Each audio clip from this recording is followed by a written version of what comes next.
And we're back. Yeah, that was. I didn't really see the point in recording there because I was just angling the phone at the floor.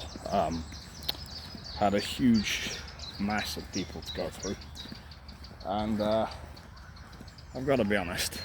I probably mentioned this in the big one, or if not, I'll probably do a companion piece talking about certain problems I have. It's not very comfortable for me. It's not comfortable at all, actually. I really don't feel very good right now. I feel drained, I feel quite sad, angry.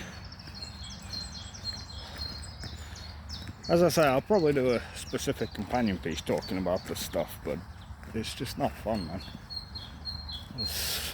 Every time you go out, it's just pressure and a realization that you're not normal, that you're not like other people, and fundamentally you are a disappointment to everybody who would have an ideal about you or have an ideal you. The ideal me for anybody when I was first growing up would have just been to be a normal kid, to work hard at school, to get a good job, to, I always say, just the regular dream of everybody, or not even a dream, just the regular life path and experience. It wouldn't be to be who I am.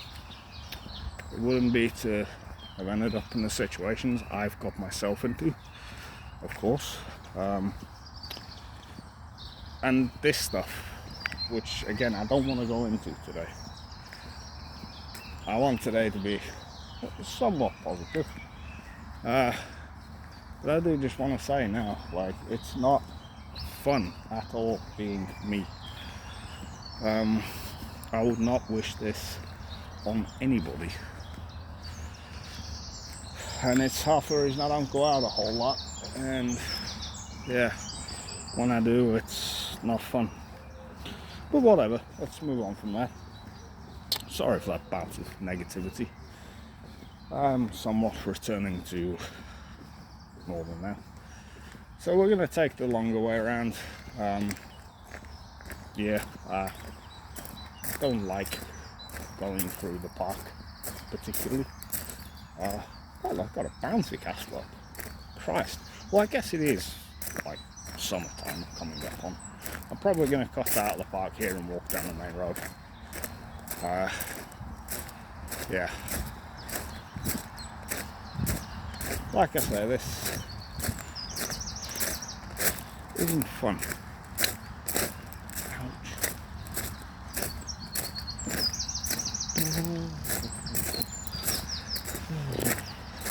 So where was my train of thought anyway? We were talking about Easter, right? And being at my mum's. Oh yeah, and then I got on to talking about how my mum never let us down on anything. There was always hardship financially at home, of course there was. I think I will just keep walking down and come out the way I'd usually come out. But yeah, my mum, I don't really know how to phrase it other than to say, like, my mum's heart has always been in the right place, and she's always made sure we didn't go without. For all the difficulties we've had over the years, and still occasionally have now, for all the problems that we caused each other, for years and years and years and years and years, I love that woman so much.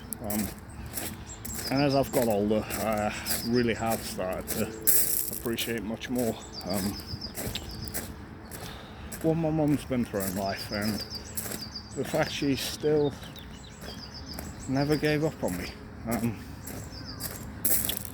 No matter what I did, And that really is the crux of this, is I know no matter what I do, my mum will never give up on me, and I can't do that to her anymore, man.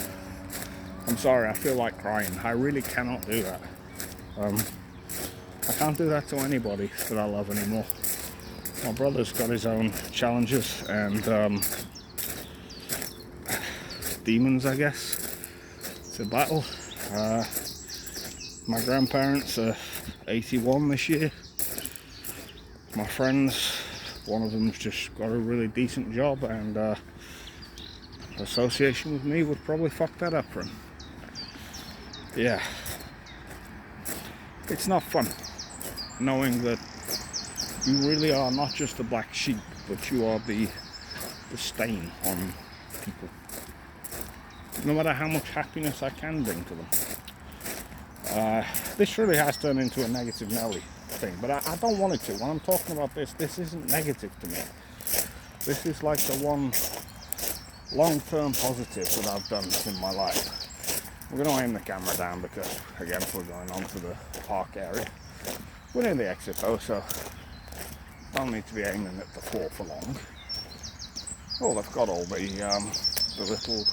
all of the canoes out. I don't know what they're called, the little boats that you can hire to go out on. I don't know if I ever went on one as a kid, I don't think I did. But you've got people sailing little boats as well on the lake. I guess I could record some of that. Let's have a look. I'm going to be careful here because I don't want to be pointing at people. I think they're radio controlled. But yeah, we've got loads of little boats just everywhere. Really cool. I know they used to do that back in the day. I don't know why, I always feel like that sort of thing, that, like model train sets that my granddad used to like, things of that ilk, I always feel like they're dead now, and it's good to see they're not. That's actually put a bit of a smile on my face. Yeah. There's so many, like, what I consider to be relics of, like, all the times that I'm glad to see still exist. Board games are a good one. We had loads of them when I was little. Now we didn't play them that often, I don't think, or at least not as a family, because we were always arguing and stuff, and because people were busy and the like.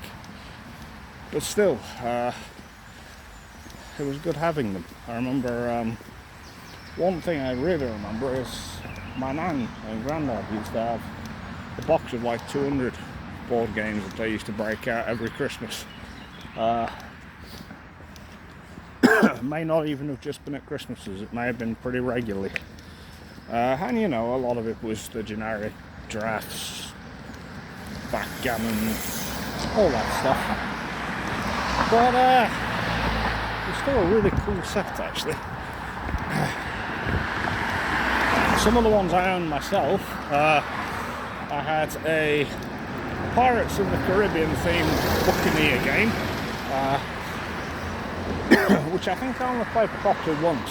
I think my granddad bought it me. I think the only time I properly got to play it was that Christmas with him. Again, because, you know, just stuff at home. Actual family time didn't, in that regard, like, didn't really happen too often, which is fine. You know, there's nothing wrong with that. People are busy, but yeah, I still like to use it myself. I like to play around with it myself. I had a Subbuteo, which had like little cardboard cutouts of players that you stick into little half spheres, I guess, and then flick them at a football. Again, I didn't really play it properly with anyone, but I played it myself. What else did I have? I had a Lord of the Rings Risk game that was really cool. I really liked that. What else? I mean, we definitely had like your Hungry Hippos, your Operation Mousetrap. don't think we ever used Mousetrap. I think we had it but never played it. What else? I feel like there's a couple of big ones I'm missing out on here. I mean, Buckaroo we had definitely, and we definitely played that quite a bit as a kid. And I mean as a little kid then. What else? I mean, chess is the main one. I still play it with my granddad every time I go and see him. I've been beating him quite a bit regularly. It's been quite cathartic. But yeah, board games were great, man. What else did I have? It's annoying because I try to remember and then I lose track of my train of thought. We're coming up on somewhere. I did this the other day. I said like I had a really bad experience. Got to talking about like self-injury, and then just totally went off of that train of thought and got to talking about how most of life is mediocre, small amounts of good and bad. So what I was going to say, and we'll kill maybe 20 seconds until we're at the point where it's relevant. I do this a lot though. I'll have a train of thought, I'll have something in mind to talk about, and then I'll put off actually talking about it and go down another rabbit hole. And that's fine. You know, there's nothing wrong with having quite a free tongue, but yeah, we're almost there. So I guess I can start talking now. One day, I think we were gonna go. Maybe my mum asked us to go. No, it was when I was doing guitar with Alex. I think it was the day we pulled the lessons. So I went to take him his guitar back. Something else had happened and I forget exactly what it was. But I opened up the back of my arm really deeply, and I mean really deeply. Horrible, gross, I know, squeamish, yuck. Even at the time I knew this is not good, so I wrapped it up as best I could and then went to take this guitar back because, you know, that was what I was supposed to be doing. But I remember getting back and actively cauterizing it. It's the most painful thing I have ever done in my life. It's just a random memory I have of being here because I remember walking up this hill being like, oh my god. Because I'd wrapped it up and it was still seeping through it. It wasn't nice. I don't even remember what the actual, what's the word, the catalyst was for that. Yeah, we're going past my old house again. It's got like a gate in front of it now. I was talking to my mum the other day, and so the people who owned it, Julie and Keith, apparently Keith had cancer and may well be not with us anymore. Rest in peace. Yeah, I didn't particularly like Keith, I've got to be honest, but he gave us a home for a few years, so that's something. Good lord, I really am out of shape and unfit, aren't I? So today we're going to go to Park Farm first, and yeah, have a look around, see what's what, and then we'll take a walk on. Maybe we'll go try and find the road that I was trying to find last time first, and then I'll probably take a walk up to Blenheim Parade.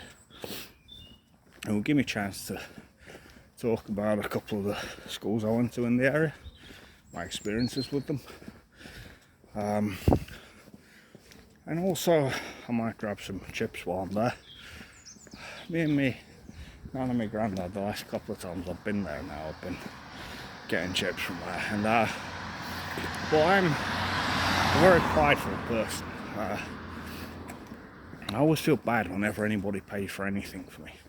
And me nan, bless her, always gave well, we used to make you dinner every week. Like, you know, we're offering for you to stay, and they are, it's lovely. I'm not knocking them for it. I'm just saying, like, I don't know, I feel really awkward about it, and I don't know why. If somebody offers to do something for you, well, within rights to say yes, because they wouldn't offer if they weren't willing to, really. But, yeah, just doing my usual people watching, just seeing like a dollhouse in the door of or the window, should I say, of a house. I remember my sister had a dollhouse. I'm sure every girl has had one. I don't remember a lot about it. I think it was really nice from memory. I also remember watching Pretty Little Liars, and there's a season based around a dollhouse. I thought of trying to make one, or trying to make something similar, maybe not a dollhouse, but like a diorama out of wood at some point, but just never got that idea off the ground. I do like doing craft things. I did quite a bit of mosaicing. I've done woodwork, I've done pottery. Didn't enjoy it at school, but when I went to Offwood, the craft fella there, Tony, who, when I do a video specifically on Rotherham and Wath, I will probably talk at length about Tony. He is one of the nicest and most caring people you could meet. Jesus Christ, that kid does not sound happy, do they? So let's go back to Easter now, because I said I did have some thoughts on Easter, and I do want to speak on it a little bit, because I tried to in this video I recorded on Easter that I had to delete because I got very miserable, and a very miserable me is not a fun me. So my feelings on Easter, as I've said before, I believe very firmly in God. I believe God did indeed send his son to die for us. I don't practice religion. I don't have the willpower for it. I don't have the mentality for it. I don't have the motivation for it, but I do believe.